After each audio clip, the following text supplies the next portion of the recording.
Hello and thanks for joining us for our mid-morning edition of Arirang News. I'm Mark Broom. Let's dive straight into the day's headlines.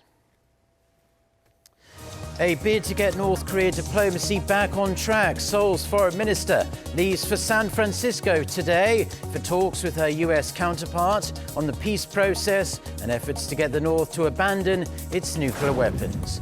Our enemy is right here is the chant from protesters in Iran for a second straight day. They are angry about the Iranian military's accidental shooting down of a passenger plane. Plus, a volcano in the Philippines sends an eruption plume a kilometre into the sky. Experts say the volcano is showing a fast escalation in activity and could erupt lava within days. So let's begin with the latest efforts to breathe fresh life into the flagging diplomacy with North Korea. The top diplomats of South Korea and the US will hold talks on Tuesday in San Francisco. South Korea's Foreign Minister Kang Kyung-hwa and her US counterpart Mike Pompeo will discuss denuclearization and peace on the Korean Peninsula, as well as ways to further develop their alliance. They're also expected to share views on the tensions in the Middle East. There's speculation the US will ask South Korea to join a US-led initiative to safeguard the Strait of Hormuz near Iran. Defense cost-sharing of American troops stationed in South Korea could also be brought up, as the 6th meeting for Special Measures Agreement will be held on the same day in Washington. South Korea's chief negotiator, Jong Eun-bo, will attend that two-day meeting along with his American counterpart, James DeHart. And US President Donald Trump has again pressed South Korea to pay more for the upkeep of the more than 28,000 American troops here in the country. President Trump was discussing the issue of US troops in the Middle East during a Fox News interview over the weekend, repeatedly saying that South Korea is a rich country. President Trump said Seoul ought to pay much more. His remarks come ahead of those 6th round of defense cost-sharing talks in Washington. The most recent negotiations were held last month in Seoul, but the allies were unable to make much headway. And there was a turbulent weekend to cap what was an already chaotic week for Iran. A second day of protests erupted across Iran on Sunday after its government admitted the previous day that it had mistakenly, at least in its words, shot down a Ukrainian airliner. Lee Seung-jae has this report. The group of protesters outside a university in Tehran could be heard chanting, "They're lying that our enemy is America. Our enemy is right here." The angry gathering was just one part of a nationwide demonstration that erupted for a second straight day in Iran on Sunday, as Iranians continued to raise the stakes on their under-fire leadership. Their fury stems from the Iranian military admitting early Saturday that it had mistakenly shot down a Ukrainian passenger plane, killing all 176 people on board. Iran's Revolutionary Guard said it accepted full responsibility for the downing. The head of the Aerospace Division said the plane was mistaken for a U.S. cruise missile at a time when Iran's air defenses were on high alert. Iran's foreign minister said it was human error caused by what he called U.S. adventurism. However, it seems the protesters weren't buying their leader's excuses and are furious that the plane was shot down, even unintentionally, and that the government lied about it for days. Adding to the turmoil, Britain's ambassador to Iran, Rob McCair, was arrested shortly after attending a vigil for the victims of the plane crash, only to be released after 3 hours. The semi-official Tasnim news agency, which is affiliated with Iran's Revolutionary Guard, claimed the ambassador was in the midst of the rally, accusing him of trying to organize, instigate, and direct some radical and destructive actions. U.S. President Donald Trump took to Twitter on Sunday and warned Iran against killing protesters who are taking a stand against the regime. He added the U.S. is watching the situation and the Iranian government should stop preventing the media reporting the truth. While the U.S. drone killing Iran's top military official in Baghdad earlier this month sparked a wave of anti-American protests, the plane crash prompted some of the protesters over the weekend to tear up pictures of the slain general. Lee Seung-jae, Arirang News. Now, as a follow-up to that report, it has emerged that immediately after Iran launched missiles against military bases in Iraq that house American troops, Tehran delivered a message to the US that there wouldn't be any further attacks in a response to a previous message it received from the US. The New York Times reported on Saturday that Iran sent an encrypted fax to the Swiss embassy in Tehran that the strikes were a retaliatory move for the killing of its top general Qasem Soleimani, but they would not be following up on the attack. The report says the message was delivered to the Swiss embassy in the US and was in President Trump's hands within 5 minutes. The New York Times reports that the message played a significant role in diffusing the situation. Meanwhile, the Iraqi military said on Sunday that military bases hosting American troops were hit by rockets, and those attacks wounded 4 Iraqi soldiers. Now, around 5,000 Chinese tourists arrived in South Korea last week for a 6-day group tour. You might think nothing special there, really, but this is actually the biggest corporate tour in South Korea since China imposed retaliatory measures against Seoul for its 2017 deployment of a US anti-missile system that severely angered Beijing. Lee Kyung-eun gives us a sneak peek of the tour group's trip. At the Korean folk village in Yongin, just south of Seoul, groups of Chinese tourists are filtering in one at a time. With hundreds of Chinese tourists descending on the tourist hotspot, the village is suddenly a hive of activity. In fact, this group is only a small part of an even bigger group that visited South Korea together. Some 5,000 employees from Chinese health food company Yongtang made the short trip over the West Sea for their firm's corporate incentive tour. It took 40 flights to bring them over from 10 different cities across China. They used more than 1,000 rooms in multiple hotels in Incheon during their 6-day stay, which wrapped up on Sunday. According to the Korea Tourism Organization, the group is expected to have generated some $1.4 million for the local economy. However, this tour has a bigger positive impact for the local tourism industry besides its immediate economic effect. It is the biggest incentive tour South Korea has emitted from China since 2017, when Beijing imposed retaliatory measures against Seoul over its deployment of the U.S. anti-missile system, THAAD. It also follows one last month when 3,300 employees from a Chinese cosmetic company visited South Korea. While group visa applications are still banned in most parts of China, except for 6 cities, the gradual inflow of tour group again is boosting optimism in South Korea's tourism industry. The number of people on incentive tours dipped as low as 13,000 in 2017, but it has been steadily recovering, reaching 39,000 in 2018 and almost 100,000 last year. It's on an upswing. Based on these signs of recovery, the South Korean government is expecting an even bigger jump this year as it pledges to facilitate incentive tours by developing new content for visitors and enhancing regional tourism. Last year, nearly 6 million Chinese tourists came to South Korea, up 27% on year, and that trend has continued at the start of 2020. Lee Kyung-eun, Arirang News.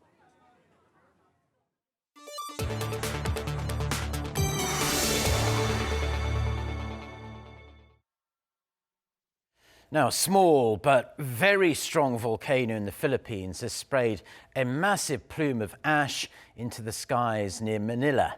It has affected nearby residents, airports and schools. For more on this serious story and other news from around the world, let's turn to our Yoon Jung-min. So, Jung-min, how are the authorities dealing with this massive situation?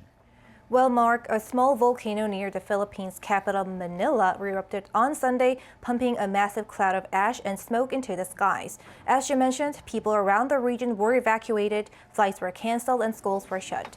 The Philippine Institute of Volcanology and Seismology said the Taal volcano, located south of Manila, spewed forth steam, ash, and pebbles up to 15 kilometers into the sky.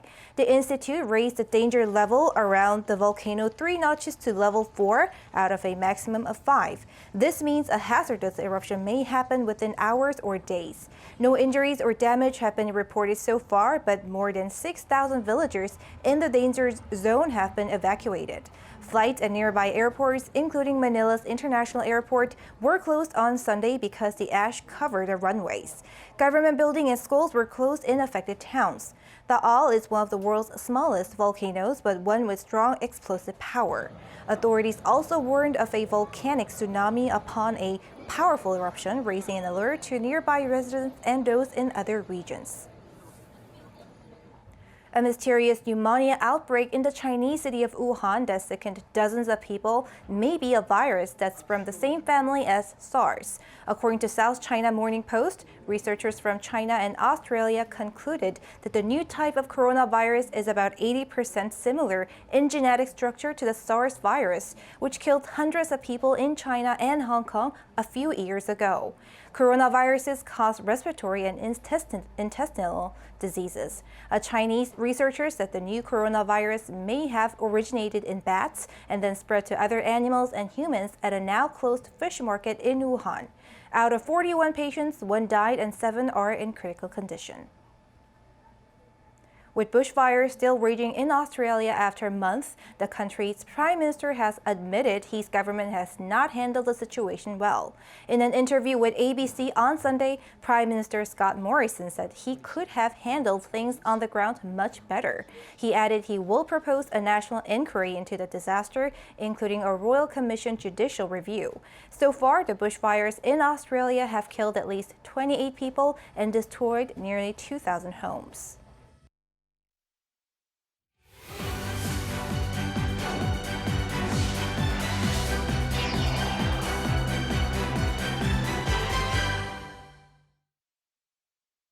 Now, one of the most pressing questions industrialized nations face today is whether automation is going to eventually make millions of jobs obsolete, which no one wants, of course. The issue has been at the center of heated debate in the lead up to this year's US presidential election, with one of the Democratic candidates, Andrew Yang, leading the charge on that issue. Our Oh Soo-young reports from Las Vegas, one city most at risk, apparently, of seeing human workers replaced by machines.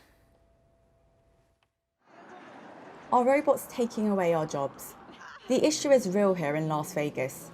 Recent data suggests 33% of the city's workers could lose their jobs due to automation, the highest rate of any major US city. The most at risk are low-paid workers such as cashiers and servers. That's 1 in 3 workers at risk right here along the Strip, which hosts the city's iconic casinos, countless hotels and bars and fast food restaurants. Could we really see the thousands of workers here being replaced by robots? This is Vegas, so we'll go to a bar and find out. At the Tipsy Robot, 2 bartender bots are working fast, taking orders for a wide selection of cocktails and non-alcoholic beverages, as well as customized drinks. Your drink is measured and poured with precision in brisk angled movements, almost like a dance. And that's when it's not dancing for the customers. The bar is unsurprisingly one of the coolest in Vegas. But where does that place the human bartender? Presidential candidate Andrew Yang has blamed the Tipsy Robot for the loss of human jobs. But the bar's owner says the opposite is true. We're not here to try to take jobs or whatever. We're trying to offer a unique experience to our customers. And no better place than Las Vegas. We are proud to say that with 2 robotic arms, we created 10 jobs. A lot of the times customers still want to come and they still want to have like that social human interaction. So, just telling us about their day, asking like, what are some good things to do in Vegas on the Strip? But most servers in Las Vegas don't feel so reassured. The city's Culinary Workers Union has been campaigning to safeguard their livelihoods. We need to have a language in our contract where we can protect our job. We know technology is something we cannot stop, but they had to notify the union. And notify the union, and before implementing, it had to be 180 days. Any job who's coming and whatever is going to be affected, they had to give the opportunity to the worker to have free training. These concerns are not unique to culinary staff or to Las Vegas. Artificial intelligence very often targets a specific task, a specific type of job. But once it's available, it can replace many people in that particular profession. So we need to be aware that whole groups of people will be set free almost at the same time. Preparing cushioning that allows them to get the additional education in order to find new jobs will be absolutely crucial. Automation is inevitably transforming industries, jobs and lives. But whether it's for better or for worse, it needs to be addressed globally. Arirang News, Las Vegas. Now in sports news, the South Korean women's volleyball team have clinched their tickets to the 2020 Tokyo Olympics. They did so on Sunday, defeating Thailand in straight sets 3-0. Led by their star player Kim Yeon-gyong and her tally of 22 points, the team have now qualified for their third straight Summer Olympics. South Korea, ranked number 8 in the world, earned the last ticket available in the Asia region.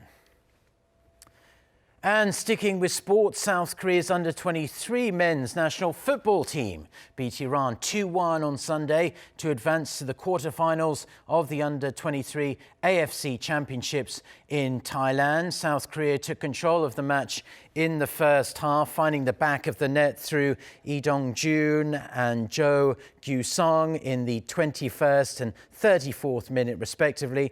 With the win, South Korea advances to the final 8 to face off against Uzbekistan on Wednesday night. The under-23 tournament doubles as an Olympic qualifier. The top 3 finishers will get a place in Tokyo.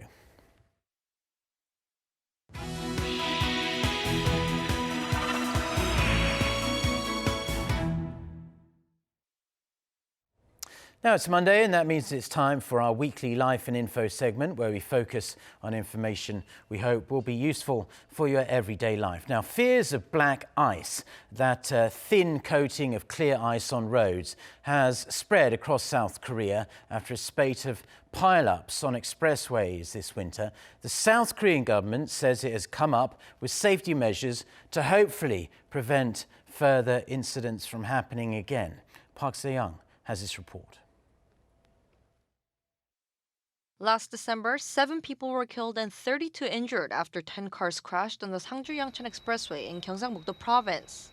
A similar accident occurred a few days later when an intercity bus skidded and collided with 2 vehicles, leaving 1 bus passenger dead and 9 others injured. And earlier this month, an accident involving some 40 vehicles on a highway near Hapcheon, Gyeongsangnam-do Province left 8 people injured. These accidents were all caused by black ice, a thin coating of transparent ice on roads that's usually invisible to drivers. From 2014 to 2018, more than 6,600 traffic accidents were caused by ice on roads, including the so-called black ice. That's nearly twice the number of accidents on snowy roads. And more than 700 deaths were caused by icy road accidents, which is 3.8 times that of snowy roads. This is why the Korean government has come up with measures to intensively monitor and manage ice on roads. First, the number of road sections designated as ice-vulnerable zones due to shaded spaces and fog will be more than doubled. These roads will be equipped with more automatic salt injection systems, and the government will also consider installing heating wires under roads in accident-prone areas. There has been a lack of a system to deal with icy roads. Based on this opportunity, we established a snow removal system suitable for road ice. Surveillance cameras equipped with artificial intelligence will be installed to monitor accidents and unexpected situations, and will use car navigation systems to inform drivers of accidents within 30 seconds of them occurring. And to prevent major accidents, the government will also increase enforcement equipment targeting speeding and overloaded vehicles. Park Se-young, Arirang News. Highways here in South Korea will go toll-free for the majority of the upcoming 4-day-long Lunar New Year holiday. Now, the toll-free period runs from January 24th to the 26th, but doesn't include Monday, the 27th, which is also a red day, we must say. In addition to that, those travelling to Seoul from other cities in South Korea by the high-speed KTX train during the holidays will receive an automatic discount of between 30 to 40%. The government will open 16,000 public parking lots across the country for free and add extra buses, flights and ferries to accommodate the increase in traffic demand. To reduce the number of accidents during the holidays, the government will deploy various anti-black ice measures on roads. Speeding and reckless driving will be cracked down upon, as well as countering fires and maritime accidents. Now, in health-related news, the number of patients suffering influenza here in South Korea has more than doubled over the past month. About 50 out of every 1,000 outpatients who visited the hospital in the first week of January had flu-like symptoms. The number of flu patients has been on the rise since November. Children between 7 and 12 years old are more vulnerable, as many of them haven't been vaccinated and have more contact with their peer group. More than 12% of outpatients in that age group had influenza. Authorities advise people to pay special attention to personal hygiene and wash their hands thoroughly. Now, scientists here in South Korea have developed a new way of generating electricity, which is very exciting. It can be done using nothing more than just a few drops of water. The researchers say the new method, when commercialized, will be able to power wearable gadgets and IoT products. Jo Sang-min reports. The propeller here is spinning without the help of any energy source. What enables these plastic blades to rotate is a few drops of water. Researchers at the Korea Advanced Institute of Science and Technology say an electric current is generated from the way water is absorbed to a cotton fiber coated with special carbon particles. As the cotton absorbs hydrogen, the coated particles on it moves water onto one side of the cloth, making it one side completely damp and the other dry. Researchers explain the electricity is generated as this kinetic process takes place. When we drop water on the fiber, a reaction occurs. The electricity is not generated by the water drops themselves, but from the way hydrogen ion is absorbed to the cloth. Researchers have also found a way to continue generating energy even when the cloth is completely dried. They say calcium chloride, which absorbs humidity from the air, can provide a solution. The salt crystals, when put on one side of the cloth, create electricity by consuming moisture from the air containing at least 20% of humidity. Simply put, the cloth can sustain the creation of energy with the help of the particles when it is placed in an environment with specific humidity levels. We can easily garner more energy by applying the chlorides and aligning the fibers in a certain way. We can use the power to operate wearable devices and the IoT sensors. Researchers are currently aiming to come up with ways to commercialize the energy-creating method. Their development was recently published in the articles of ACS Nano, a renowned nanoscientific journal, and Energy and Environmental Science. Jo Sang-min, Arirang News.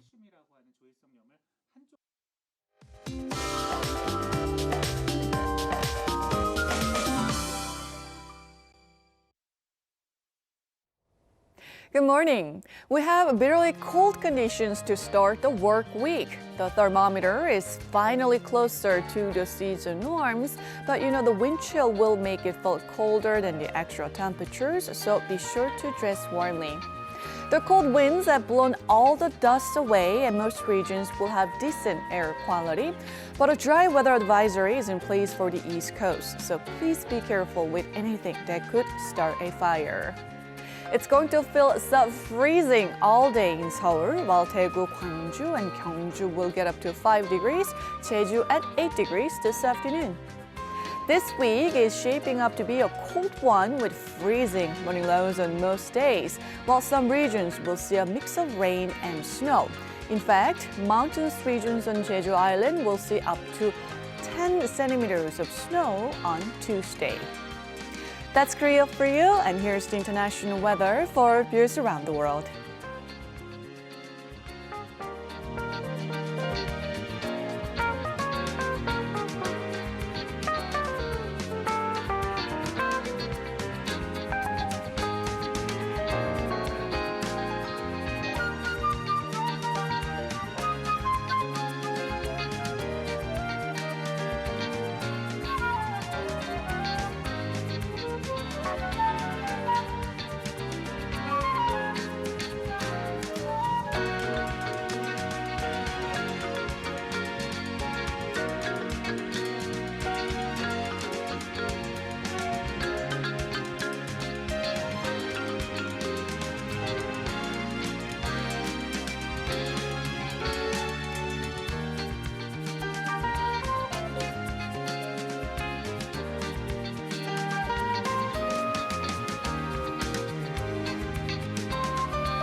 Well, that's all the news and weather we have for now on this Monday morning here in Seoul. Stay tuned to Arirang TV. And a reminder, our next newscast is coming up at noon Korea time. We do hope your week is off to a wonderful start. Until next time, goodbye.